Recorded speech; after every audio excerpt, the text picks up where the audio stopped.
मान लीजिए आप एक ऊंची बिल्डिंग पर खड़े हैं। आप एक कार और एक गेंद को एक साथ नीचे छोड़ते हैं। सवाल है, सबसे पहले जमीन से कौन टकराएगा? ज्यादातर लोग सोचते हैं कि कार पहले गिरेगी क्योंकि वह भारी है।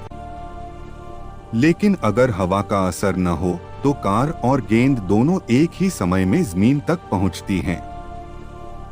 अब अगला सवाल, जब हम किसी चीज को छोड़ते हैं तो वह नीचे ही क्यों गिरती है? धरती से दूर ऊपर की तरफ क्यों नहीं चली जाती? अब एक और सवाल, क्या सच में कार और गेंद नीचे गिर रही होती हैं या फिर जमीन ही ऊपर आकर उनसे टकरा रही होती है? पहली नजर में यह बात अजीब लगती है, क्योंकि हमें लगता है कि वस्तुएं गिरती हैं और जमीन स्थिर रहती है।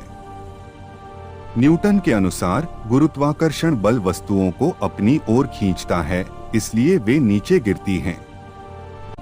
लेकिन आइंस्टीन ने इसे अलग तरह से समझाया। आइंस्टीन के अनुसार वस्तुएं वास्तव में गिरती नहीं हैं। धरती अपने आसपास के स्पेसटाइम को मोड़ देती है और वस्तुएं उसी मुड़े हुए रास्ते पर चलती हुई धरती से टकरा जाती हैं।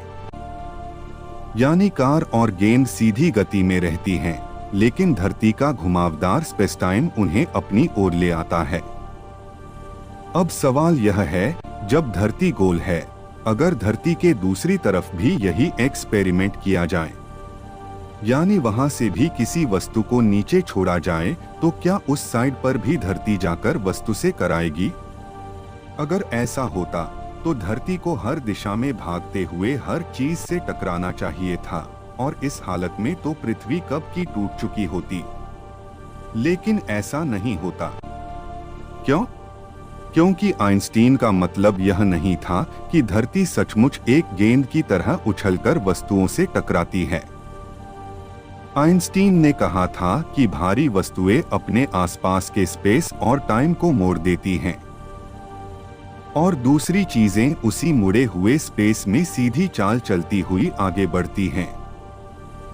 यानी धरती कहीं दौड़ती नहीं है, वह बस अपने आसपास के स्पेसटाइम को इस तरह घुमा देती है कि हर दिशा में चीजें उसकी ओर आती हुई दिखाई देती हैं। अब सवाल उठता है, तो सही कौन है, न्यूटन या आइंस्टीन? असल जवाब है दोनों।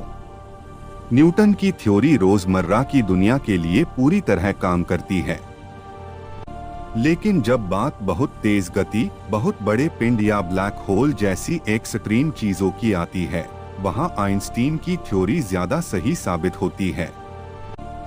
अब अगला सवाल, चांद पृथ्वी की परिक्रमा क्यों करता है? वह पृथ्वी को छोड़कर भाग क्यों नहीं जाता? या फिर सीधे पृथ्वी से टकरा क्यों नहीं जाता? असल में चांद आगे की दिशा में तेजी से चल रहा है और पृथ्वी उसे अपनी ग्रेविटी से अपनी ओर खींच रही है। इन दोनों के बैलेंस से चांद लगातार पृथ्वी के चारों ओर घूमता रहता है। इसी तरह पृथ्वी सूर्य की ओर गिर भी रही है, लेकिन साथ ही आगे की दिशा में भी तेजी से चल रही है।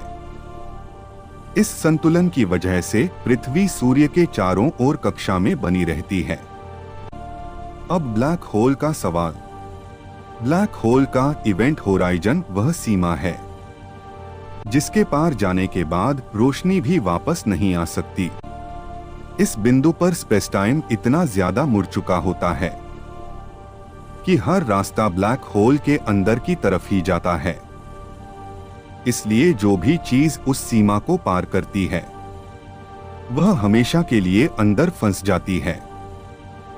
अब तक पूछे गए सारे सवाल एक ही चीज की तरफ इशारा करते हैं, ग्रेविटी। लेकिन असली सवाल यह है, ग्रेविटी आखिर है क्या?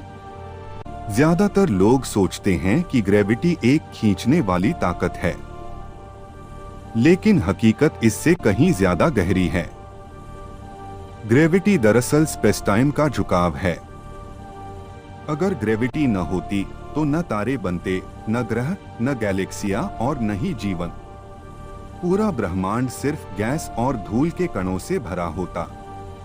ग्रेविटी एक अदृश्य संरचना है जो पूरे ब्रह्मांड को संतुलन में रखती है।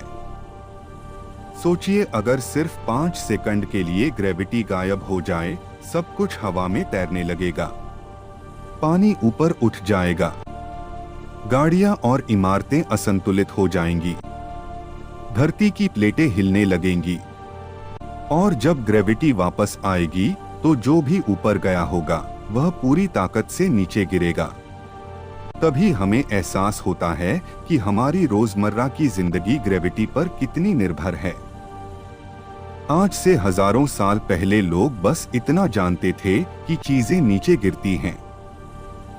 क्यों गिरती हैं, इसका कोई वैज्ञानिक जवाब नहीं था। फिर आया एरिस्टोटल, जिसने कहा कि भारी चीज हल्की चीज से तेज गिरती है, और लगभग 2000 साल तक दुनिया यही मानती रही। फिर करीब 425 साल पहले गैलीलियो गैलीली ने खुद एक्सपेरिमेंट करके दिखाया कि सभी वस्तुएं एक ही गति से गिरती हैं।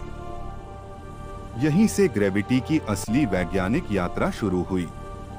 उन्होंने पीसा के टावर से एक हल्की बॉल और एक भारी बॉल को एक साथ छोड़ा। गैलीलियो ने ऑब्जर्व किया कि दोनों बॉल एक ही समय पर जमीन पर गिरती हैं। यह देखकर गैलीलियो ने साबित किया कि चीजों के ऊपर से नीचे गिरने की स्पीड का उनके वजन से कोई लेना देना नहीं, चाहे भारी ऑब्जेक्ट हो या हल्का ऑब्जेक्ट हो। अगर दोनों को एक साथ छोड़ा जाए तो दोनों एक साथ ही जमीन पर आएंगे। गैलीलियो के इस कॉन्सेप्ट ने एरिस्टोटल के 2000 सालों से चली आ रही अवधारणा को गलत साबित कर दिया। यह ग्रेविटी को समझने का मानव इतिहास का पहला सॉलिड साइंटिफिक स्टेप था। हालांकि चीजें ऊपर से नीचे क्यों गिरती हैं, इसका जवाब गैलीलियो के पास भी नहीं था। फिर उसके बाद आज से करीब 410 साल पहले जोहानस केपलर नाम के वैज्ञानिक ने प्लैनेट्स का बिहेवियर ऑब्जर्व किया। केपलर ने अपने खुद के नियम बनाए कि प्लैनेट्स के सूर्य के चारों ओर घूमने की स्पीड और उनकी सूर्य से दूरी कैसे रिलेटेड है।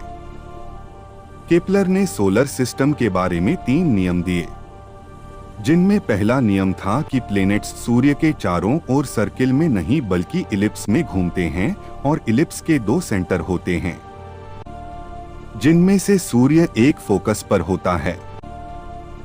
इसका मतलब है कि प्लैनेट सूर्य के कभी बहुत ज्यादा पास आता है तो कभी बहुत ज्यादा दूर जाता है। यह पहली बार किसी ने साइंटिफिकली प्रूव किया था। केपलर का दूसरा नियम था कि जब प्लैनेट सूर्य के पास से गुजरता है तो वह तेजी से घूमता है, और जब प्लैनेट सूर्य से दूर होता है तो वह स्लो घूमता है। और केपलर ने तीसरा नियम दिया कि प्लैनेट सूर्य से जितना ज्यादा दूर होगा उसको सूर्य की एक परिक्रमा पूरी करने में उतना ही ज्यादा समय लगेगा, जैसे पृथ्वी सूर्य की एक परिक्रमा 1 साल में पूरी करती है। वहीं जुपिटर को सूर्य की एक परिक्रमा पूरी करने में 12 साल लगते हैं। तो नेपच्यून 165 सालों में सूर्य की एक परिक्रमा पूरी करता है। दोस्तों, केपलर ने प्लैनेटरी सिस्टम को लेकर अपने खुद के नियम तो बनाए, लेकिन खुद केपलर के पास भी इसका कोई जवाब नहीं था कि यह सब क्यों होता है। उन्होंने सिर्फ कैसे होता है यह तो लिख दिया, लेकिन क्यों होता है यह उन्हें भी नहीं पता था। फिर आज से करीब 360 साल पहले की बात है। उस समय इंग्लैंड एक क्राइसिस से गुजर रहा था, क्योंकि उस समय इंग्लैंड में प्लेग नाम की महामारी तेजी से फैल रही थी। इस वजह से सभी स्कूल, कॉलेज और यूनिवर्सिटीज को बंद कर दिया गया और कैम्ब्रिज यूनिवर्सिटी भी बंद हो गई, जहां 23 साल का एक दुबला पतला लड़का पढ़ता था जो अपने में ही खोया रहता था, जिसका नाम था आइजक न्यूटन। जब सभी लोग प्लेग से बचने के लिए शहरों से भाग रहे थे तो न्यूटन भी अपने गांव लौट आए। एक दिन न्यूटन अपने घर के बाहर सेब के पेड़ के नीचे बैठे थे। हल्की हल्की हवा चल रही थी और बादलों के पीछे से धूप उतर रही थी, और तभी एक सेब हल्की सी आवाज के साथ उनके पास जमीन पर गिरा।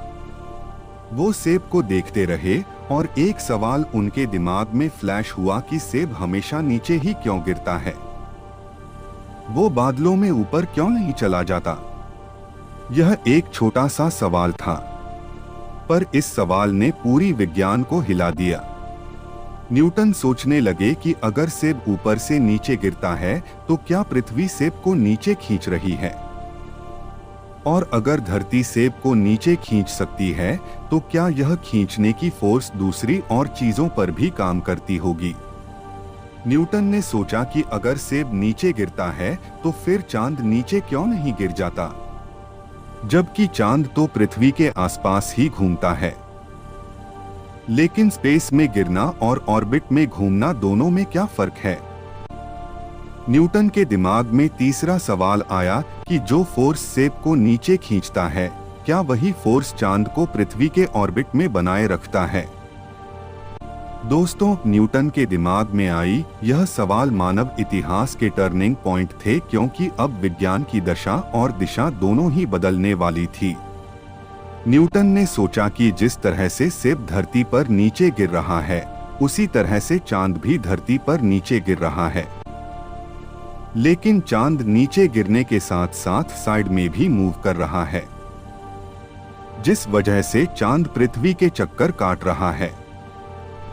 मतलब सेब और चांद दोनों पर ही कोई एक जैसी फोर्स लग रही होगी, लेकिन यह फोर्स यूनिफॉर्म नहीं हो सकती, बल्कि पृथ्वी से दूरी बढ़ने पर यह फोर्स भी कम हो जाती होगी। मतलब पृथ्वी के पास वाली चीजों पर लगने वाला फोर्स पृथ्वी से दूर वाली चीजों पर लगने वाले फोर्स से ज्यादा होगा। मतलब जैसे जैसे हम पृथ्वी से दूर होते जाएंगे, वैसे वैसे पृथ्वी की अपनी ओर चीजों को खींचने की शक्ति कम होती जाएगी, और जैसे जैसे पृथ्वी के पास आएंगे, वैसे वैसे पृथ्वी की चीजों को अपनी ओर खींचने की शक्ति बढ़ती जाएगी। और न्यूटन ने कहा कि हर एक चीज, हर एक बॉडी एक दूसरे को अट्रैक्ट करती है, और इस फोर्स को हम गुरुत्वाकर्षण यानी ग्रेविटी के नाम से जानते हैं। दोस्तों, न्यूटन ने ग्रेविटी को 23 से 24 साल की उम्र में ही डिस्कवर कर लिया था, लेकिन उन्होंने इसको पब्लिश नहीं किया। लेकिन 15 साल बाद फाइनली साल 1687 में उन्होंने अपनी महान किताब प्रिंसिपिया मैथमेटिका पब्लिश की, जिसमें न्यूटन की ग्रेविटी के लॉ पूरी दुनिया के सामने आए, और न्यूटन ने ग्रेविटी को गणितीय इक्वेशन में बांध दिया। और न्यूटन का ग्रेविटी का फार्मूला है Fgm 1m2/r सुपरस्क्रिप्ट 2। मुझे उम्मीद है कि आपने इस फार्मूला को स्कूल में कभी ना कभी जरूर पढ़ा होगा। अब दोस्तों, यहाँ पर आपके दिमाग में एक सवाल आ सकता है कि चलो ठीक है कि सर आइजक न्यूटन के हिसाब से सेब और चंद्रमा दोनों पर एक ही फोर्स काम कर रहा है, ग्रेविटी का। पृथ्वी की ग्रेविटी सेब को भी अपनी ओर खींच रही है और चंद्रमा को भी अपनी ओर खींच रही है। अब सवाल यह है कि चंद्रमा आखिर पृथ्वी पर गिर क्यों नहीं जाता? वह पृथ्वी के चारों ओर ही क्यों घूमता रहता है? इसका जवाब समझने के लिए एक आसान एक्सपेरिमेंट लिया जाता है, जिसे कैनन बॉल एक्सपेरिमेंट कहा जाता है। मान लीजिए यह पृथ्वी है और पृथ्वी पर एक बहुत ऊंचा पहाड़ है। इस पहाड़ के ऊपर एक कैनन रखी है जो लोहे की गेंद फायर करती है। अगर कैनन बॉल को कम स्पीड से फायर किया जाए तो गेंद आगे जाएगी, लेकिन पृथ्वी की ग्रेविटी उसे अपनी ओर खींच लेगी और वह जमीन पर गिर जाएगी। अब अगर उसी गेंद को थोड़ी ज्यादा स्पीड से फायर करें तो गेंद पहले से ज्यादा दूरी तय करेगी, लेकिन अंत में ग्रेविटी फिर उसे नीचे गिरा देगी। स्पीड और बढ़ाइए, गेंद और दूर तक जाएगी, फिर भी आखिरकार पृथ्वी की तरफ गिर जाएगी। यहाँ तक सब सामान्य लग रहा है। अब ध्यान देने वाली बात यह है कि पृथ्वी गोल है। इस वजह से जैसे जैसे गेंद आगे बढ़ती है, जमीन भी धीरे धीरे नीचे की ओर मुड़ती जाती है। अब मान लीजिए हम गेंद को इतनी तेज स्पीड दे दें कि पृथ्वी की ग्रेविटी हर पल उसे नीचे खींचती रहे, लेकिन गेंद की साइड वाली गति इतनी ज्यादा हो कि वह हर बार जमीन को छूने से पहले ही आगे निकल जाए। इस स्थिति में क्या होगा? गेंद लगातार गिरती रहेगी लेकिन कभी जमीन से टकराएगी नहीं। वह पृथ्वी के चारों ओर घूमने लगेगी। यही होता है ऑर्बिट। असल में ऑर्बिट का मतलब यह नहीं है कि कोई चीज गिर नहीं रही। ऑर्बिट का मतलब है लगातार गिरना, लेकिन जमीन को मिस करते रहना। इसी सिद्धांत पर चंद्रमा काम करता है। पृथ्वी की ग्रेविटी चंद्रमा को अपनी ओर खींचती रहती है और चंद्रमा की आगे की गति उसे टकराने से बचाती रहती है। इस संतुलन की वजह से चंद्रमा पृथ्वी के चारों ओर घूमता रहता है। इसे ही फ्री फॉल ऑर्बिट कहा जाता है। चंद्रमा हर पल पृथ्वी की तरफ गिर रहा है, लेकिन अपनी साइडवेज गति की वजह से हर बार पृथ्वी को मिस कर देता है, जिसका मतलब है कि ग्रेविटी लगातार उस बॉल को नीचे गिराती रहेगी। लेकिन वो ऑब्जेक्ट पृथ्वी के कर्वेचर की वजह से हर बार जमीन को मिस कर जाता है। दोस्तों, ठीक इसी तरह से चंद्रमा पृथ्वी के ऑर्बिट में चक्कर काटता है और स्पेस में भेजे गए सभी सैटेलाइट्स और स्पेस स्टेशन भी फ्री फॉल हो रहे हैं, और ठीक इसी तरह से हमारी पृथ्वी और सौरमंडल के अन्य ग्रह सूर्य की परिक्रमा कर रहे हैं। दोस्तों, अब एक बार के लिए सोचिए कि क्या होगा अगर हम कैनन बॉल थोड़ी और स्पीड से फायर करें। तो इस केस में बॉल इतनी स्पीड से आगे बढ़ेगी कि पृथ्वी की ग्रेविटी उसे अपनी ओर खींचने की कोशिश तो करेगी, लेकिन बॉल में इतनी ज्यादा स्पीड होगी कि वो पृथ्वी की ग्रेविटी को हराकर सीधा अंतरिक्ष में चली जाएगी। यानी बॉल में ज्यादा स्पीड होने की वजह से वो पृथ्वी के ऑर्बिट में रुकेगी ही नहीं। दोस्तों, इसी को स्केप वेलोसिटी बोला जाता है। स्केप वेलोसिटी वो मिनिमम स्पीड होती है जिसकी मदद से कोई ऑब्जेक्ट किसी प्लेनेट की ग्रेविटी को हराकर उससे बाहर निकल जाता है। दोस्तों, हमारी पृथ्वी की स्केप वेलोसिटी 11.2 किमी सेकंड है, यानी लगभग 400 किमी घंटे है। मतलब अगर आपने किसी बॉल को 11.2 किमी सेकंड की रफ्तार से ऊपर फेंका तो वो हमेशा के लिए धरती को छोड़कर स्पेस में चली जाएगी। अब दोस्तों, हर एक प्लेनेट और तारे की अलग अलग एस्केप वेलोसिटी होती है। जिस प्लेनेट या स्टार की जितनी ज्यादा ग्रेविटी होगी तो उसकी उतनी ही ज्यादा एस्केप वेलोसिटी होगी। दोस्तों, आज से करीब 350 साल पहले सर आइजक न्यूटन ने ग्रेविटी के बारे में जो एक्सप्लेनेशन दिया वह इतना परफेक्ट था कि उससे आप किसी प्लेनेट के ऑर्बिट को कैलकुलेट कर सकते हो, किसी एस्ट्रॉयड या कॉमेट के पाथ को कैलकुलेट कर सकते हो, समुद्र में उठने वाले टाइड्स को कैलकुलेट कर सकते हो। न्यूटन की ग्रेविटी के लॉ से सब कुछ प्रेडिक्ट किया जा सकता है। उस समय पूरी दुनिया सोचती थी कि बस ग्रेविटी का सीक्रेट मिल गया, अब साइंस कंप्लीट हो गई। न्यूटन अपने समय में एक लीजेंड बन चुके थे। लगभग 200 साल तक किसी ने उनकी थ्योरी पर सवाल उठाने की हिम्मत नहीं की, लेकिन आज से करीब 145 साल पहले जर्मनी के उल्म शहर में एक साधारण परिवार में एक बच्चा पैदा हुआ। वह बच्चा दूसरे बच्चों से अलग था।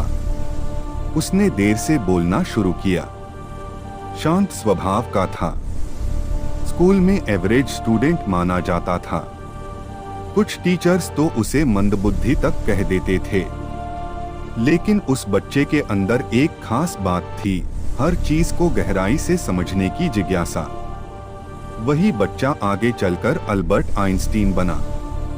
बड़े होने पर आइंस्टीन स्विट्जरलैंड के पेटेंट ऑफिस में एक क्लर्क की नौकरी करने लगे, लेकिन उनकी असली ताकत उनकी कल्पना थी। वह घंटों अपनी सोच में ब्रह्मांड की गहराइयों में खोए रहते थे।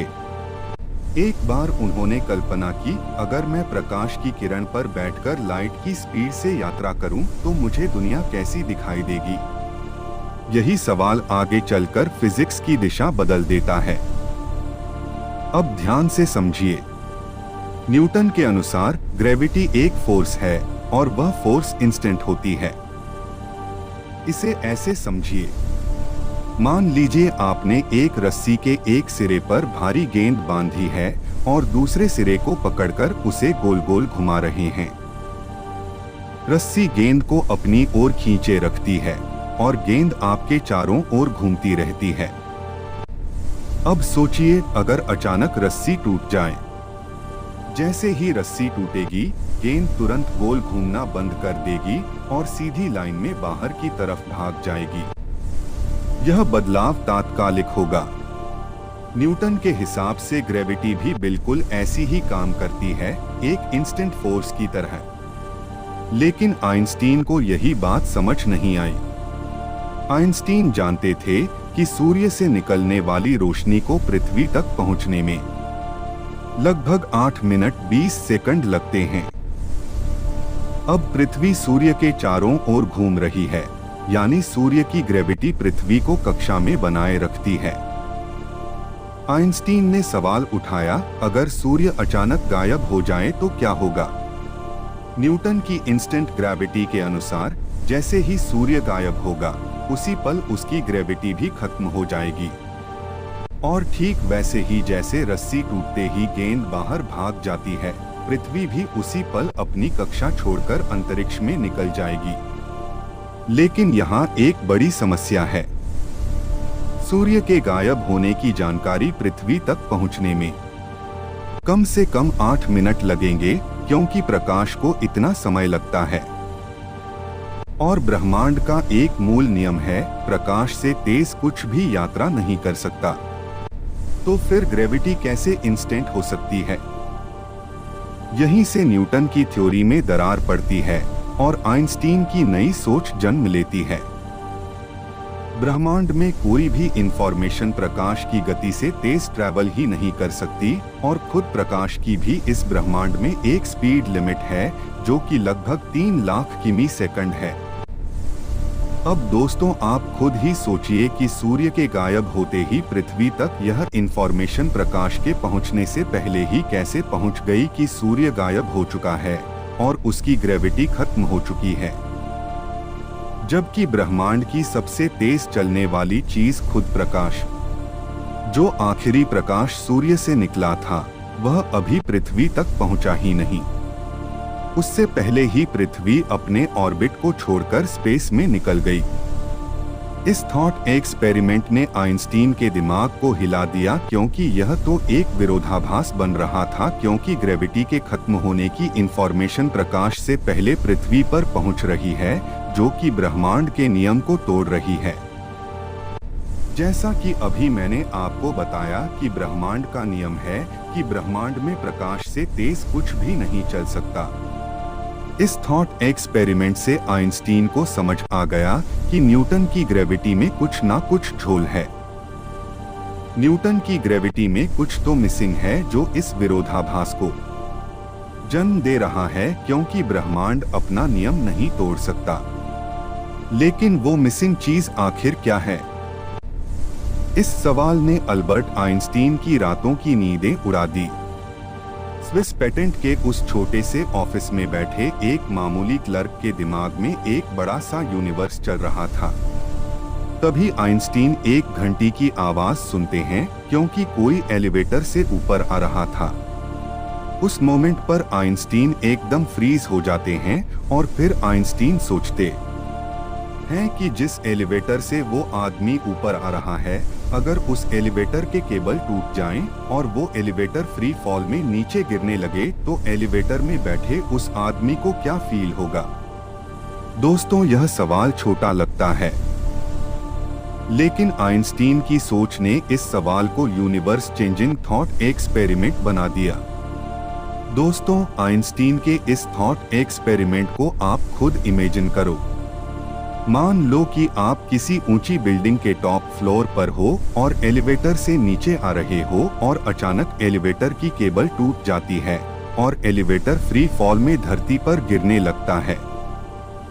तो इस सिचुएशन में आप फील करोगे कि आप लिटरली फ्लोट कर रहे हो। आपको अपने शरीर का वजन महसूस ही नहीं होगा, क्योंकि फ्री फॉल की स्थिति में आपकी बॉडी एलिवेटर के फर्श पर कोई दबाव भी नहीं डालेगी। आप देखोगे कि आपके आसपास कागज, किताबें और आप खुद सब तैर रहे हैं। यानी एलिवेटर जब फ्री फॉल में गिरेगा तो आप एलिवेटर के अंदर कोई भी फोर्स फील नहीं करोगे। लिटरली आप जीरो ग्रेविटी फील करोगे। मतलब फ्री फॉल की स्थिति में ग्रेविटी का असर खत्म हो जाएगा। अब दोस्तों मानकर चलिए कि ब्रह्मांड में आप जो भी चीजें देखते हो वो गायब हो जाएं। धरती, चंद्रमा, सूर्य, यहाँ तक कि सभी गैलेक्सी भी। मतलब ब्रह्मांड में जो भी चीजें ग्रेविटी पैदा करती हैं वह गायब हो जाएं और आप इस सुनसान ब्रह्मांड में अकेले बचे हो। अब क्योंकि ब्रह्मांड में कोई ग्रेविटी है ही नहीं, तो इस सिचुएशन में आप अपने आप को बिल्कुल वेटलेस फील करोगे। ठीक वैसे ही जैसे आप उस फ्री फॉल में गिरते हुए एलिवेटर में फील कर रहे थे। आप मेरी बात को थोड़ा ध्यान से सुनना और कड़ियों को जोड़ते जाना। फ्री फॉल में एक एलिवेटर ऊंची बिल्डिंग से नीचे गिर रहा है और उसमें मौजूद आपको एलिवेटर का फ्लोर फील ही नहीं हो रहा, क्योंकि आप एलिवेटर के फ्लोर पर कोई फोर्स नहीं लगा पा रहे। अब सोचिए दूसरा सिनेरियो कि ब्रह्मांड में कोई भी ग्रेविटी नहीं है और आप स्पेस में फ्री फ्लोट कर रहे हो। अब मान लो कि आप फ्री फ्लोट की स्थिति में एक एलिवेटर के अंदर हो। तो दोस्तों इन दोनों ही सिनेरियो में आपको एक जैसा फील होगा, जीरो ग्रेविटी। आखिर क्यों? फ्री फॉल की स्थिति में आपके लिए पृथ्वी वाली ग्रेविटी आखिर कहां गायब हो गई? जैसे ही एलिवेटर धरती की सतह से टकराएगा तो आपको अपना वजन फील होने लगेगा। आप देखोगे कि आप अपने पैरों से एलिवेटर के फ्लोर पर फोर्स लगा रहे हो। जैसे ही एलिवेटर धरती से टकराएगा तो आप ग्रेविटी को फील करोगे। ऐसा लगेगा जैसे आपके लिए ग्रेविटी वापस आ गई है। अब चलिए दूसरे सिनेरियो की ओर। मान लो जो एलिवेटर स्पेस में फ्लोट कर रहा है वो अचानक से ऊपर की ओर एक्सीलरेट करने लगे। तो इस सिनेरियो में होगा यह कि जैसे ही एलिवेटर ऊपर की ओर एक्सेलरेट करेगा तो एलिवेटर का फ्लोर आपके पैरों से टकराएगा और आपके पैरों पर फोर्स लगाते हुए आपको ऊपर की ओर धकेलेगा। आपको लिटरली यह फील होगा मानो आप एलिवेटर के फ्लोर पर अपने पैरों से फोर्स लगा रहे हो। एलिवेटर के अंदर आपको अपना वजन फील होने लगेगा। ऐसा लगेगा जैसे आपके लिए ग्रेविटी आ गई हो। यह फोर्स ठीक वैसा ही होगा जैसे आप किसी बस में बैठे हो और बस आगे की ओर एक्सीलरेट कर रही है तो आप पर पीछे की ओर एक धक्का लगता है। दोस्तों वैसे मैं आपको बता दूं कि बहुत से लोग स्पीड और एक्सीलरेशन में कंफ्यूज्ड रहते हैं। अगर आपने एक्सीलरेशन को समझ लिया तो समझो आपने ग्रेविटी को समझ लिया। मान लीजिए एक कार 100 किलोमीटर प्रति घंटे की रफ्तार से चल रही है। यह उसकी स्पीड या वेलोसिटी है। लेकिन इस कार की स्पीड हमेशा 100 नहीं थी। शुरुआत में कार रेस्ट में थी, यानी उसकी स्पीड थी 0 किलोमीटर प्रति घंटा। जैसे ही आप एक्सीलरेटर दबाते हैं कार आगे बढ़ने लगती है। लेकिन कार तुरंत 100 किलोमीटर प्रति घंटे की रफ्तार नहीं पकड़ती। वह धीरे धीरे तेज होती है। पहले 10, फिर 20, फिर 30 और इसी तरह बढ़ते बढ़ते 100 किलोमीटर प्रति घंटे तक पहुंचती है। स्पीड में यही बढ़ोतरी एक्सीलरेशन कहलाती है। मतलब जितने समय तक कार की रफ्तार बढ़ती रहती है उतने समय तक कार एक्सीलरेट कर रही होती है। जब कार 100 किलोमीटर प्रति घंटे की स्पीड पर पहुंच जाती है और वहीं बनी रहती है तो अब एक्सीलरेशन खत्म हो जाता है और कार कांस्टेंट स्पीड में चलने लगती है। अब एक जरूरी बात, कार का एक्सीलरेशन जितना ज्यादा होगा उतना ही तेज आपको पीछे की ओर धक्का महसूस होगा और अगर एक्सीलरेशन कम होगा तो यह धक्का भी कम महसूस होगा। यह धक्का इसलिए लगता है क्योंकि आपका शरीर अपनी पुरानी अवस्था यानी रेस्ट में रहना चाहता है। अब इसी कॉन्सेप्ट को आइंस्टीन के एलिवेटर से जोड़िए। अगर एक एलिवेटर स्पेस में फ्री फ्लोट कर रहा हो और अचानक ऊपर की ओर एक्सीलरेट करने लगे, तो एलिवेटर का फर्श आपके पैरों को ऊपर की तरफ धक्का देगा। या इसे ऐसे कह सकते हैं, आपके पैर फर्श पर फोर्स लगाएंगे और फर्श उतनी ही ताकत से आपको वापस धकेलेगा। यही कारण है कि आपको लगेगा जैसे आप वजनदार हो गए हों। असल में यह कोई रहस्यमय ताकत नहीं है, यह सिर्फ एक्सीलरेशन का असर है। यहीं से आइंस्टीन यह दिखाते हैं कि ग्रेविटी और एक्सीलरेशन में एक गहरा संबंध है।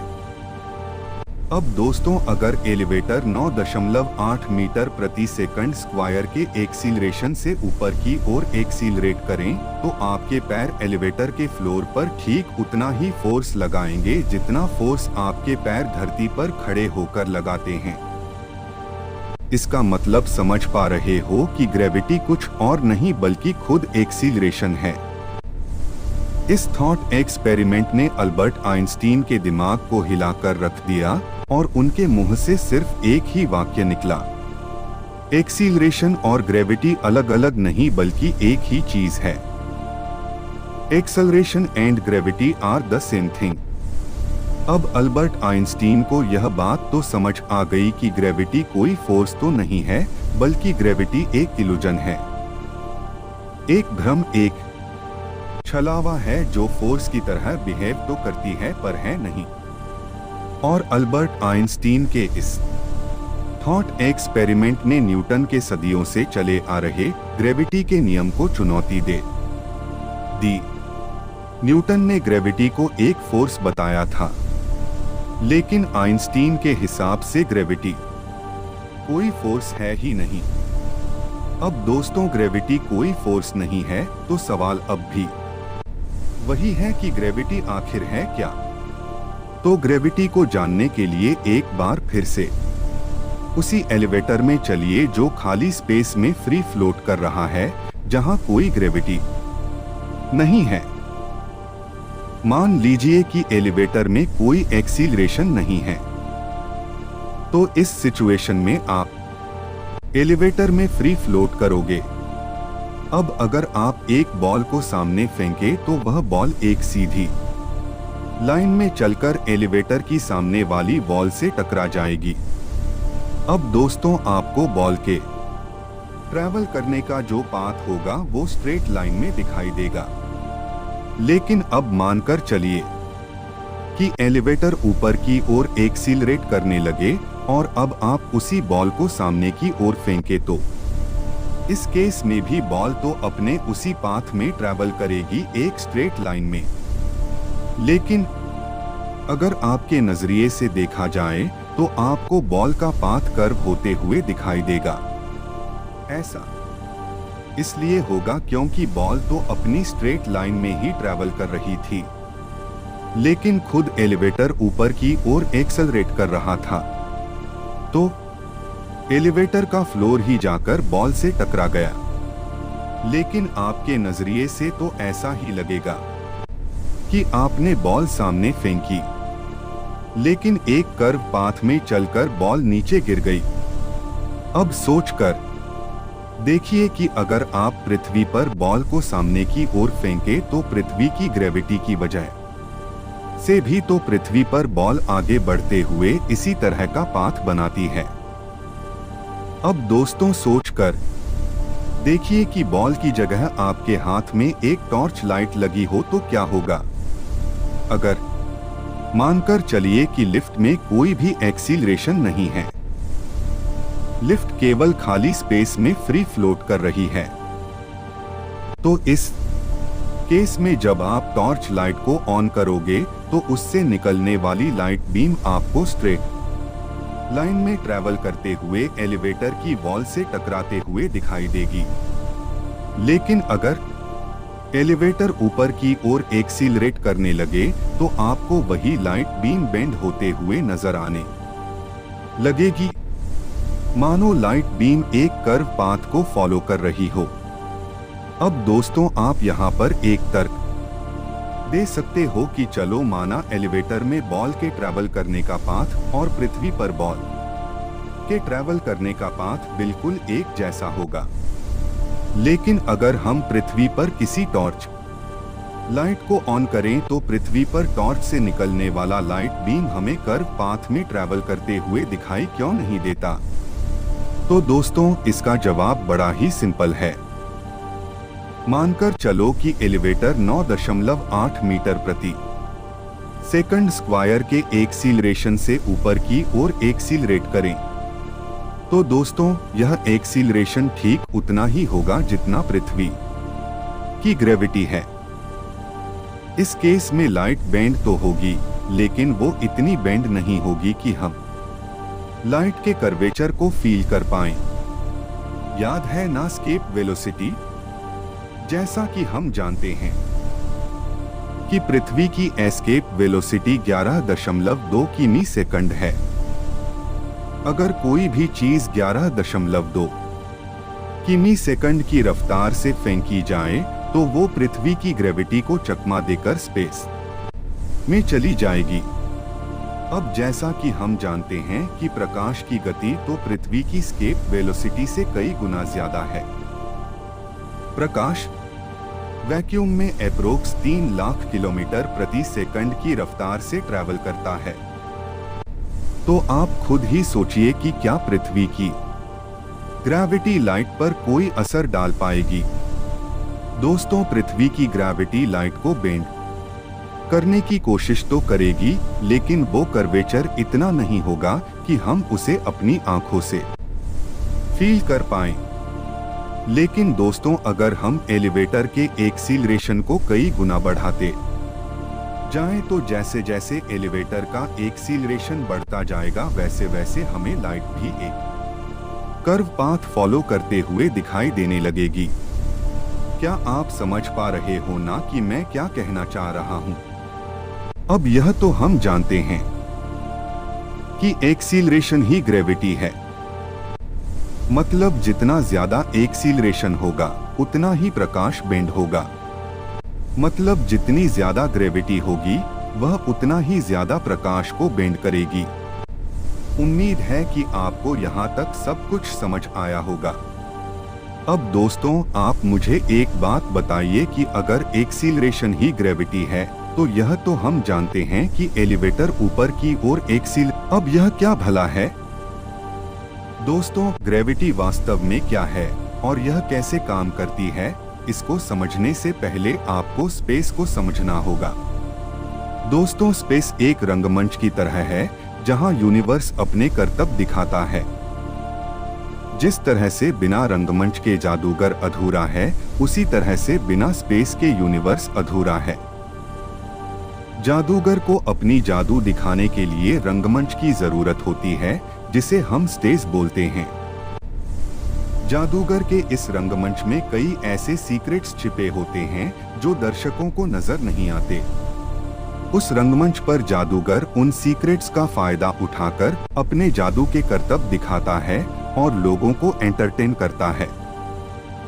अगर देखा जाए तो जादूगर का असली जादू उस स्टेज के बैक एंड में छिपा होता है, जिसे लोग सामने से नहीं देख पाते। दोस्तों खुद ब्रह्मांड भी एक बहुत बड़ा जादूगर है और ब्रह्मांड रूपी जादूगर को अपनी जादू दिखाने के लिए एक रंगमंच यानी एक स्टेज की जरूरत पड़ती है, और ब्रह्मांड का रंगमंच खुद स्पेस है। दोस्तों जब भी मैं स्पेस बोल रहा हूँ तो आपके दिमाग में क्या आता है? क्या कोई खाली जगह आती है? चलिए स्पेस को इमेजिन करते हैं। मान लो कि अभी आप अपने आसपास जो भी देख रहे हो वो एक एक करके सब कुछ गायब होता जाता है। आपके सामने जो गाड़ी खड़ी है वो गायब हो जाती है, घर गायब हो जाता है, आसपास के पेड़ पौधे गायब हो जाते हैं, आसमान में उड़ने वाले जहाज गायब हो जाते हैं, और जिस धरती पर आप खड़े हो वह भी गायब हो जाती है, और हमारा सूर्य भी गायब हो जाता है। अब आपको अपने आसपास क्या दिखाई देगा? आप देख पाओगे कि ब्रह्मांड असंख्य तारों से भरा पड़ा है। चलिए मानकर चलते हैं कि वह भी गायब हो जाते हैं। ब्रह्मांड का आखिरी तारा तक गायब हो जाता है। ब्रह्मांड में अब कोई गैलेक्सी नहीं, कोई आकाशीय पिंड नहीं और इस सुनसान ब्रह्मांड में सिर्फ आप अकेले बचे हो और पूरा ब्रह्मांड अंधेरे से भरा हुआ है। अब आप मुझे यह बताइए कि आप अपने आसपास क्या देखोगे? क्या आप कोई खाली जगह देखोगे?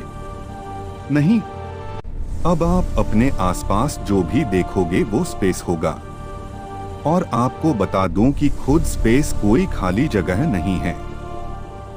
अल्बर्ट आइंस्टीन ने कहा था कि सब अपने आप में एक फिजिकल एंटिटी है। जिस तरह से आप पानी को छू सकते हो, उसी तरह आप स्पेस को भी छू सकते हो। लेकिन बस फर्क यह है कि जब आप पानी को छूते हो तो आपको पानी फिजिकल फॉर्म में फील होता है कि आप पानी को टच कर रहे हो। इसका कारण यह है कि हमारे शरीर की जो लिमिटेशन है वो हमारी 3D दुनिया तक ही सीमित है। यानी हम अपनी दुनिया को 3 डायमेंशंस में महसूस करते हैं।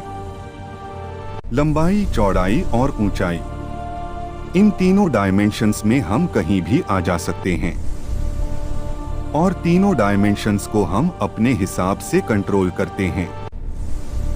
आप अपने आसपास जो भी फिजिकल चीजें देखते हो वह सभी 3 डायमेंशनल स्ट्रक्चर हैं।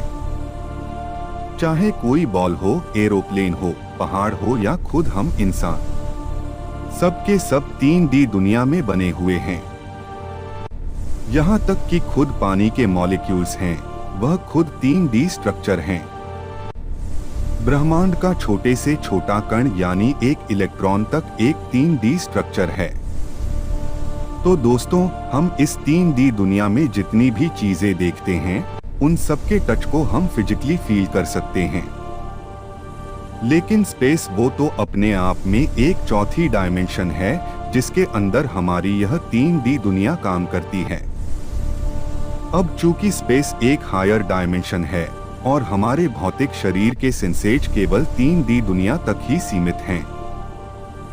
इसीलिए हम स्पेस को छू तो सकते हैं, लेकिन हम स्पेस की फिजिकल फॉर्म को महसूस नहीं कर पाते। अगर आपने इंटरस्टेलर मूवी देखी है तो उसकी एंडिंग में एक सीन है जिसमें फिल्म का मेन कैरेक्टर, जिसका नाम कूपर है, वह एक ब्लैक होल के अंदर गिरता है और एक टेसरेक्ट में पहुंच जाता है। वो टेसरेक्ट एक 5 डायमेंशनल दुनिया थी जिसमें कूपर स्पेस टाइम को फिजिकल रूप में देखता है। जिस तरह से हम अपनी 3D दुनिया में चीजों को छू सकते हैं, उसी तरह कूपर लिटरली उस 5 डायमेंशनल दुनिया में स्पेस टाइम को फिजिकल रूप में छू सकता है। कूपर ऐसा इसलिए कर पाया क्योंकि वह 5वें डायमेंशन में रहकर चौथे डायमेंशन को कंट्रोल कर रहा था। अगर हम अपनी बात करें तो हम एक 4 डायमेंशनल दुनिया में रहते हैं जिसमें रहकर हम केवल 3 डायमेंशंस को ही कंट्रोल कर सकते हैं। उसी तरह कूपर 5 डायमेंशनल दुनिया में रहकर चौथी डायमेंशन स्पेस टाइम को कंट्रोल कर रहा था। लेकिन दूसरी तरफ कूपर की बेटी मौजूद थी, बिल्कुल हमारी तरह 3 डायमेंशनल दुनिया में। कूपर उसे देख पा रहा था, लेकिन उसकी बेटी कूपर को नहीं देख सकती थी। उसे बस ऐसा लग रहा था जैसे उसके आसपास कोई अदृश्य शक्ति मौजूद हो, कोई ऐसी चीज जो दिखाई नहीं देती लेकिन असर जरूर डाल रही है। यही बात हायर डायमेंशन की है। लोअर डायमेंशन वाला इंसान हायर डायमेंशन को नहीं देख सकता, लेकिन हायर डायमेंशन वाला लोअर डायमेंशन को देख सकता है। ठीक उसी तरह स्पेस हमारे चारों ओर मौजूद है, लेकिन हम उसे छू नहीं सकते क्योंकि वह हमारी सामान्य इंद्रियों से परे है। लेकिन यहाँ एक जरूरी बात समझनी होगी, स्पेस अकेले चौथी डायमेंशन नहीं है। असल में स्पेस और टाइम मिलकर चौथी डायमेंशन बनाते हैं, जिसे कहा जाता है स्पेस टाइम। अब सवाल उठता है, यह स्पेस टाइम आखिर है क्या? इसका जवाब आगे मिलेगा। लेकिन उससे पहले सिर्फ स्पेस को समझना जरूरी है। आमतौर पर हम सोचते हैं कि स्पेस मतलब खालीपन, लेकिन ऐसा नहीं है। स्पेस मौजूद है और वह बिल्कुल निष्क्रिय नहीं है। बस हमारी सीमा यह है कि हम उसे हाथ से महसूस नहीं कर पाते। जिस तरह हमारी 3 डायमेंशनल दुनिया में चीजों की फिजिकल प्रॉपर्टीज होती हैं, उसी तरह स्पेस की भी अपनी प्रॉपर्टीज होती हैं। उदाहरण के लिए पानी को ही लें। आप पानी को जिस बर्तन में डालेंगे वह उसी की शेप ले लेगा। अगर पानी में पत्थर फेंको तो उसमें लहरें बनती हैं। आप पानी को मोड़ सकते हैं, बहा सकते हैं, कंट्रोल कर सकते हैं। ठीक इसी तरह स्पेस भी एक तरह का फैब्रिक है।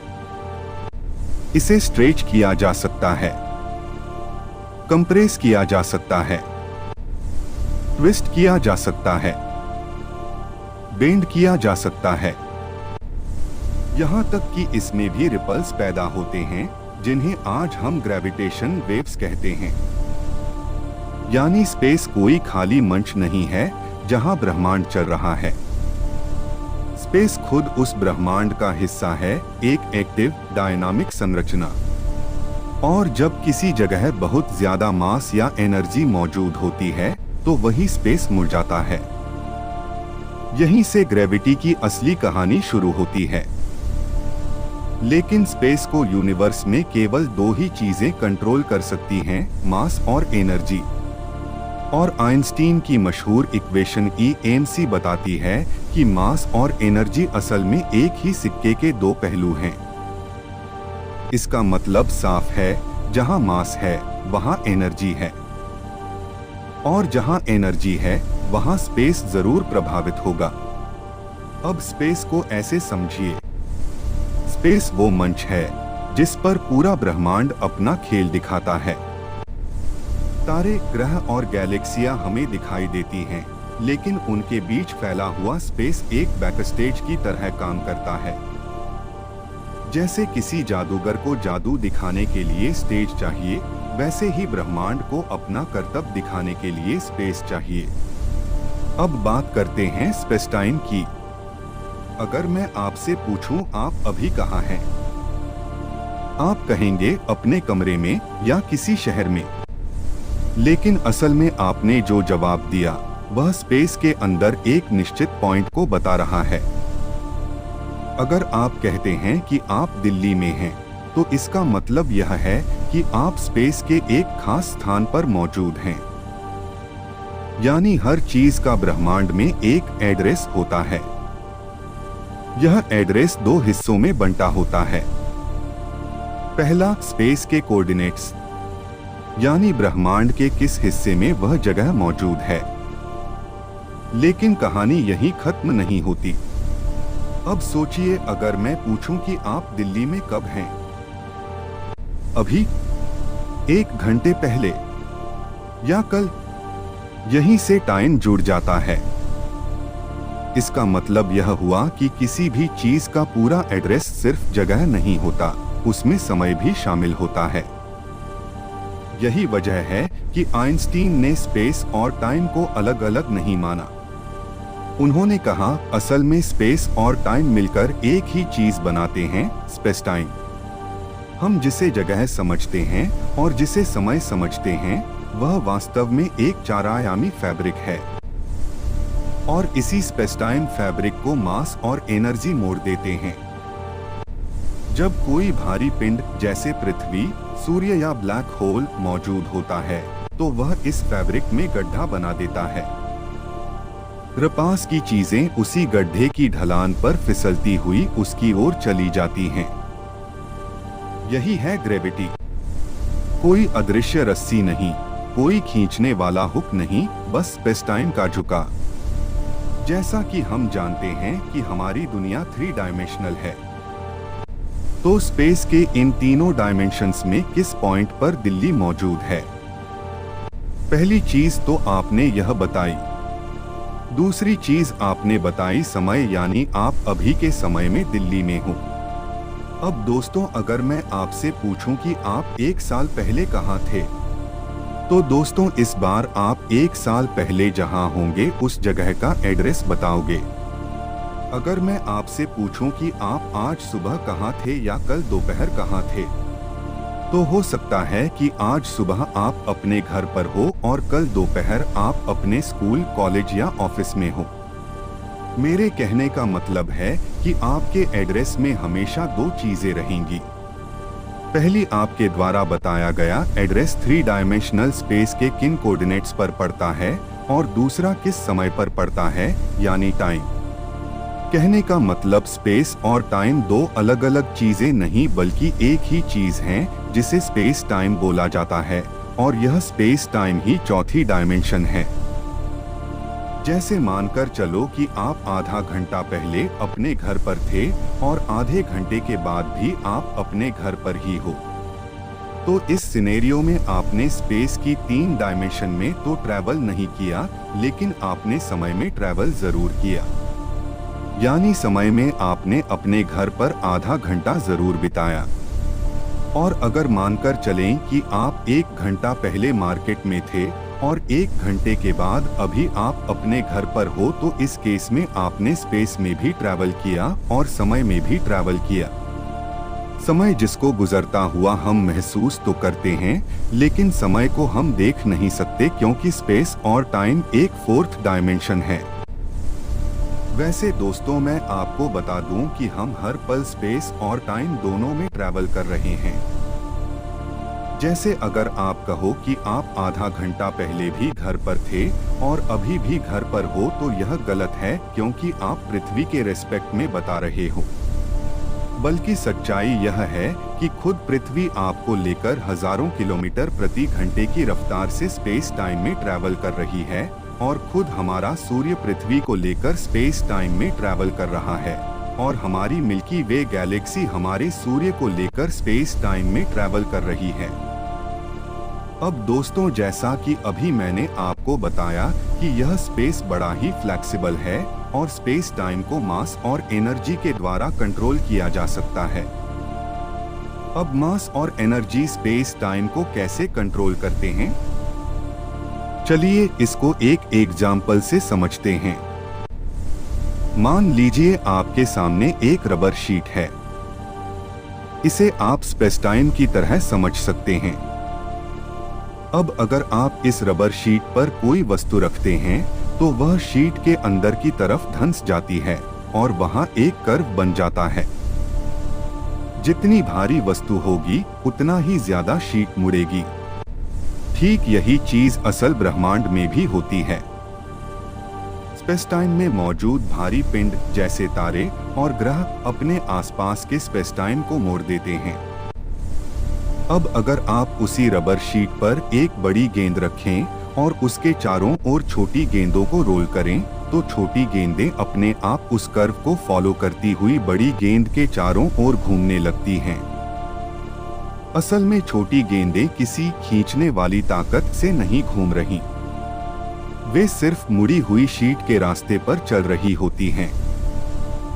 बिल्कुल इसी तरह ग्रह किसी रहस्यमयी फोर्स से सूर्य के चारों ओर नहीं घूमते, वे सूर्य द्वारा बनाए गए स्पेस टाइम के कर्वेचर को फॉलो करते हैं। और चंद्रमा पृथ्वी की ग्रेविटी से नहीं, बल्कि पृथ्वी द्वारा बनाए गए स्पेस टाइम के झुकाव की वजह से हमारे चारों ओर घूमता है। इसका मतलब साफ है, ग्रेविटी कोई सामान्य फोर्स नहीं है। ग्रेविटी दरअसल स्पेस टाइम का कर्वेचर है। भारी पिंड स्पेस टाइम को मोड़ते हैं और बाकी वस्तुएं उसी मुड़े हुए रास्ते पर चलती हुई आगे बढ़ती हैं। दोस्तों, अगर देखा जाए तो यह रबर सीट वाला एक्सपेरिमेंट स्पेस टाइम और ग्रेविटी को सही से एक्सप्लेन करता है। लेकिन यह अधूरा सच है क्योंकि इस एक्सपेरिमेंट में हम स्पेस टाइम को सिर्फ 2D में देख रहे हैं, जबकि सच्चाई यह है कि स्पेस टाइम तो हमारे चारों ओर 3D में फैला हुआ है। अभी आप अपनी स्क्रीन पर जो एनिमेशन देख रहे हो वो स्पेस टाइम का 3D एनिमेशन है, और रियलिटी में कोई भी स्टार या प्लैनेट स्पेस टाइम को हर एक दिशा से बेंड करता है। आप इसमें नोटिस कीजिए कि स्पेस टाइम चारों ओर से बेंड होकर सेंटर की ओर स्क्वीज होता जा रहा है। दोस्तों, एक्चुअल ग्रेविटी यही है, स्पेस टाइम में आया कर्वेचर। स्पेस टाइम में आए कर्वेचर की वजह से मैं, आप और दुनिया में मौजूद सभी चीजें धरती के एक्सीलरेशन को फील करती हैं और हमें ऐसा महसूस होता है कि पृथ्वी हमें सेंटर की ओर खींच रही है, जबकि खुद स्पेस टाइम सेंटर की ओर स्क्वीज हो रहा है। यही ग्रेविटी है, या यूं कहें कि हमारी धरती स्पेस टाइम में एक्सीलरेट करते हुए खुद चीजों से जाकर टकरा रही है, ना कि चीजें धरती पर गिर रही हैं। लेकिन धरती हमें एक ही जगह पर स्थिर इसलिए लगती है क्योंकि ग्रेविटी का यह सब खेल एक चौथी डायमेंशन में चल रहा होता है, जिसे हम देख ही नहीं सकते। हमारी सोच 3 डायमेंशन की है। इसीलिए हमें लगता है कि अगर धरती चारों दिशाओं से एक्सीलरेट कर रही है तो धरती को एक्सप्लोर कर जाना चाहिए। लेकिन वास्तव में धरती 3 डायमेंशन में नहीं बल्कि चौथी डायमेंशन में एक्सीलरेट कर रही है और हम उसी चौथी डायमेंशन के एक्सीलरेशन को फील करते हैं। न्यूटन ने ग्रेविटी को हमारी 3 आयामी दुनिया के हिसाब से समझाया था। उनके लिए ग्रेविटी एक फोर्स थी जो वस्तुओं को अपनी ओर खींचती है। लेकिन आइंस्टीन ने ग्रेविटी को चौथी डायमेंशन यानी स्पेस टाइम के नजरिए से देखा। यही वजह है कि न्यूटन की ग्रेविटी हमें आसान लगती है और आइंस्टीन की थ्योरी जटिल। आइंस्टीन के अनुसार स्पेस टाइम में वस्तुएं वास्तव में रेस्ट में होती हैं। वे कोई खास गिरने वाली हरकत नहीं करती। असल में धरती ही स्पेस टाइम के कर्वेचर के कारण उनसे जाकर टकराती है। लेकिन यह पूरा खेल चौथी डायमेंशन में होता है। हम केवल उसका रिजल्ट महसूस करते हैं, यानी गिरना। हम स्पेस टाइम को मुड़ते हुए देख नहीं सकते, इसलिए हमें ऐसा लगता है कि वस्तुएं नीचे गिर रही हैं। इसी कारण आइंस्टीन ने ग्रेविटी को फोर्स नहीं कहा बल्कि स्पेस टाइम का कर्वेचर बताया। अब सवाल उठता है, आइंस्टीन को कैसे पता चला कि मास स्पेस टाइम को मोड़ देता है, जबकि स्पेस टाइम को हम देख ही नहीं सकते? इसका जवाब उनके फेमस थॉट एक्सपेरिमेंट में छुपा है। आइंस्टीन ने एक एलिवेटर की कल्पना की जो स्पेस में फ्री फ्लोट कर रहा है। जब इस एलिवेटर को एक्सीलरेट किया जाता है तो अंदर चलने वाली लाइट सीधी न जाकर मुड़े हुए रास्ते पर चलती हुई दिखाई देती है। एलिवेटर का जितना ज्यादा एक्सीलरेशन, लाइट उतनी ज्यादा बेंड होती है। इससे आइंस्टीन ने समझा कि एक्सीलरेशन और ग्रेविटी एक जैसा प्रभाव पैदा करते हैं और अगर एक्सीलरेशन लाइट को मोड़ सकता है तो भारी पिंड भी ऐसा ही कर सकते हैं। मतलब जितना भारी ऑब्जेक्ट उतना ज्यादा स्पेस टाइम का कर्वेचर। ब्रह्मांड में लाइट हमेशा सीधी रेखा में चलती है, लेकिन जब वह किसी ग्रह या तारे के पास से गुजरती है तो स्पेस टाइम पहले से मुड़ा हुआ होता है। लाइट उसी मुड़े हुए स्पेस को फॉलो करती है और हमें वह मुड़ती हुई दिखाई देती है। यही है ग्रेविटेशन लेंसिंग, और यही सबसे मजबूत सबूत बना कि मास वास्तव में स्पेस टाइम को कर्व करता है। दोस्तों, अल्बर्ट आइंस्टीन ने स्पेस टाइम के कर्वेचर की बातें सिर्फ हवा में ही नहीं कही, बल्कि उन्होंने इस चीज को गणितीय रूप से साबित भी किया है। वेल, आइंस्टीन के हिसाब से ग्रेविटी कुछ और नहीं बल्कि ज्योमेट्री है जो स्पेस टाइम के कर्वेचर से पैदा होती है।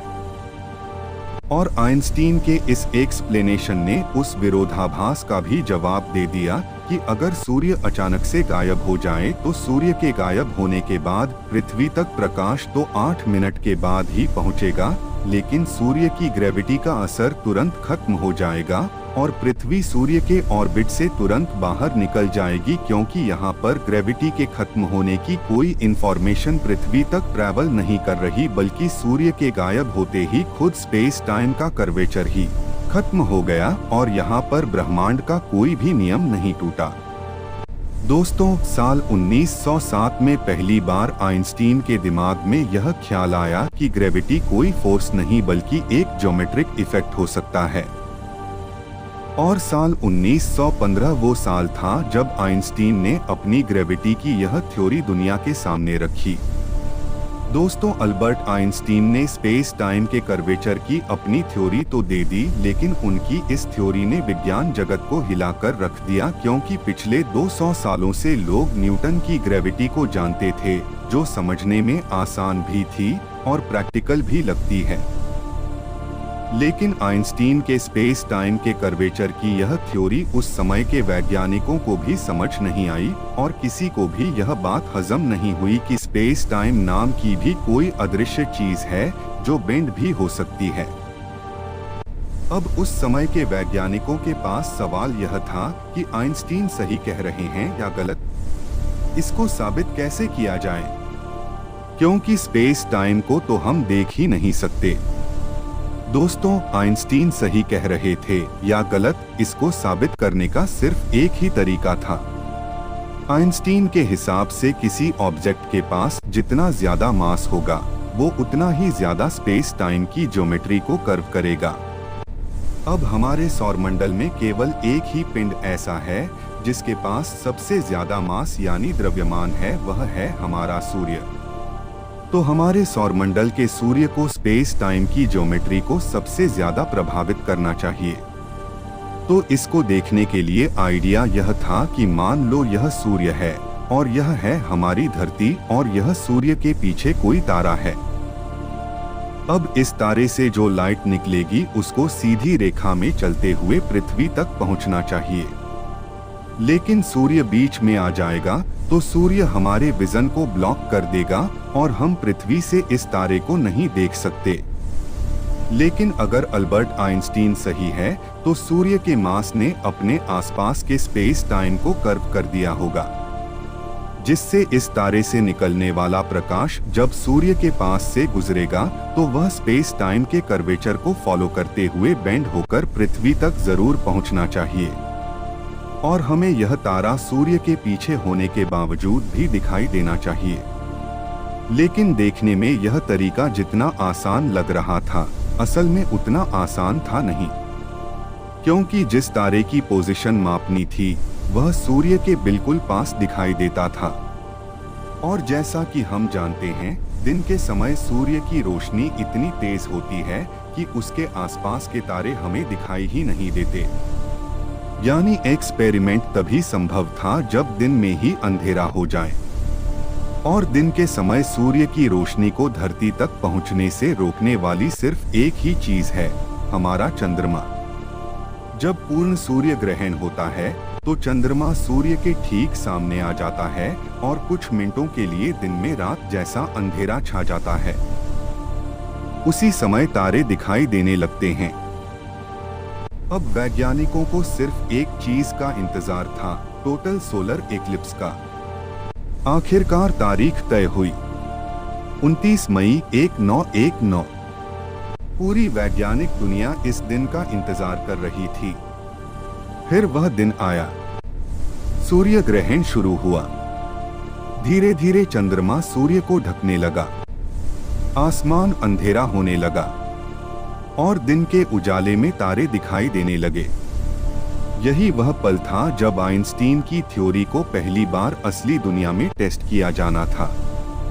वैज्ञानिकों ने तुरंत टेलीस्कोप से तारों की तस्वीरें लीं और उनकी पोजीशन रिकॉर्ड की। बाद में इन्हीं तारों की तुलना सामान्य रातों में ली गई तस्वीरों से की गई और फिर जो नतीजा सामने आया, तारों की जगह थोड़ी सी बदली हुई थी, बिल्कुल उतनी ही जितनी आइंस्टीन की गणनाओं ने भविष्यवाणी की थी। इसका मतलब साफ था, सूर्य ने अपने आसपास के स्पेस-टाइम को मोड़ा था और उसी मुड़े हुए रास्ते से होकर तारों की रोशनी धरती तक पहुंची थी। यह न्यूटन की ग्रेविटी नहीं थी, यह आइंस्टीन की जनरल रिलेटिविटी थी जो पहली बार साबित हो चुकी थी। और इसी एक एक्सपेरिमेंट ने आइंस्टीन को रातों रात दुनिया का सबसे मशहूर वैज्ञानिक बना दिया। जो तारा सूर्य के ठीक पीछे था वो अब सूर्य के ठीक ऊपर दिखाई देने लगता है। जो तारा सूर्य के पीछे था वो तारा लिटरली सूर्य के ऊपर दिखाई दे रहा था, कुछ इस तरह से, जो कि एक इल्यूजन, एक भ्रम की तरह था, क्योंकि तारा अपनी एक्चुअल पोजीशन पर दिखाई ना देकर दूसरी जगह पर दिखाई दे रहा था। अल्बर्ट आइंस्टीन बिल्कुल सही बोल रहे थे कि ग्रेविटी वास्तव में एक फोर्स है ही नहीं, बल्कि ग्रेविटी तो स्पेस टाइम का कर्वेचर है। दोस्तों, अल्बर्ट आइंस्टीन ने तो यह भी कहा था कि जब दो ब्लैक होल्स आपस में टकराते हैं या दो न्यूट्रॉन स्टार्स आपस में टकराते हैं या किसी बड़े तारे में एक सुपरनोवा विस्फोट होता है तो स्पेस टाइम के इस फैब्रिक में रिपल्स आ जाते हैं। बिल्कुल वैसे ही जैसे पानी में पत्थर मारने पर रिपल्स पैदा होते हैं। आइंस्टीन ने स्पेस टाइम के इस फैब्रिक में आए रिपल्स को ग्रेविटेशन वेव नाम दिया और कहा कि ब्रह्मांड में यह ग्रेविटेशन वेव प्रकाश की गति से ट्रैवल करती हैं। अब दोस्तों, मजे की बात सुनिए कि ग्रेविटेशन वेव का कॉन्सेप्ट अल्बर्ट आइंस्टीन ने साल 1916 में दिया था। लेकिन वास्तव में अल्बर्ट आइंस्टीन सही थे या गलत, इसको साबित करने के लिए हमारे पास उस समय कोई टेक्नोलॉजी थी ही नहीं और पूरे 100 साल लग गए इस बात को साबित करने में कि आइंस्टीन सही थे या गलत। दोस्तों, 14 सितंबर 2015 की बात है। यूएसए में LIGO डिटेक्टर के सेंसर्स ने स्पेस टाइम में बहुत ही छोटे छोटे रिपल्स को मेजर किया। दरअसल पृथ्वी से 1.3 बिलियन लाइट ईयर्स दूर दो ब्लैक होल्स आपस में टकराए और कोलिजन से जो ग्रेविटेशन वेव्स पैदा हुई वो धरती तक पहुंची। यह पहली बार था जब दुनिया ने ग्रेविटेशन वेव्स को ऑब्जर्व किया और 100 साल पहले की गई अल्बर्ट आइंस्टीन की प्रेडिक्शन बिल्कुल सही थी। अब तक हम यह समझ चुके हैं कि जितना ज्यादा किसी वस्तु का द्रव्यमान होता है वह स्पेस टाइम को उतना ही ज्यादा मोड़ देती है। तो फिर सवाल उठता है, ब्लैक होल के मामले में क्या होता है? क्योंकि ब्लैक होल के पास अत्यंत विशाल द्रव्यमान होता है जो बेहद छोटे क्षेत्र में सिमटा रहता है। इसी वजह से ब्लैक होल स्पेस टाइम को सामान्य वस्तुओं की तरह सिर्फ मोड़ता नहीं बल्कि उसे लगभग पूरी तरह से ध्वस्त कर देता है। इसे आइंस्टीन के एलिवेटर थॉट एक्सपेरिमेंट से समझते हैं। मान लीजिए एक एलिवेटर अंतरिक्ष में फ्री फ्लोट कर रहा है। अब जैसे जैसे उस एलिवेटर का एक्सीलरेशन बढ़ाया जाता है वैसे वैसे अंदर चल रही रोशनी का रास्ता भी ज्यादा मुड़ने लगता है। अब कल्पना कीजिए एलिवेटर का एक्सीलरेशन इतना ज्यादा कर दिया जाए कि जैसे ही लाइट सोर्स से प्रकाश निकले उसी पल एलिवेटर का फर्श उस प्रकाश से टकरा जाए, यानी प्रकाश को आगे बढ़ने का मौका ही न मिले। ध्यान दीजिए, यह वही रोशनी है जो सामान्य रूप से 3 लाख किलोमीटर प्रति सेकंड की गति से चलती है। अगर इतनी तेज चीज भी आगे न बढ़ पाए तो आप समझ सकते हैं कि वहां स्पेस टाइम कितना ज्यादा मुड़ चुका होगा। ब्लैक होल के पास लगभग यही स्थिति बन जाती है। वहां स्पेस टाइम इतना तीव्र रूप से झुक जाता है कि ब्रह्मांड की सबसे तेज चलने वाली चीज प्रकाश भी सीधे ब्लैक होल के अंदर गिर जाती है। अब इसे एक और तरीके से सोचिए। मान लीजिए पृथ्वी की जगह एक ब्लैक होल है और कैनन की जगह एक टॉर्च है जो लाइट बीम छोड़ती है। जैसे ही टॉर्च से रोशनी निकलेगी वह आगे जाने की बजाय नीचे की तरफ मुड़ने लगेगी और सीधे ब्लैक होल में समा जाएगी। यह इसलिए होता है क्योंकि वहां हर संभव रास्ता ब्लैक होल के केंद्र की ओर ही जाता है। अब आप खुद अंदाजा लगाइए, जिस वस्तु की एस्केप वेलोसिटी इतनी ज्यादा हो कि वह प्रकाश को भी बाहर न निकलने दे, उस ब्लैक होल की गुरुत्वाकर्षण शक्ति कितनी भयावह होगी। यही कारण है कि इवेंट होराइजन पार करने के बाद कोई भी चीज, यहाँ तक कि लाइट भी कभी वापस नहीं आ सकती।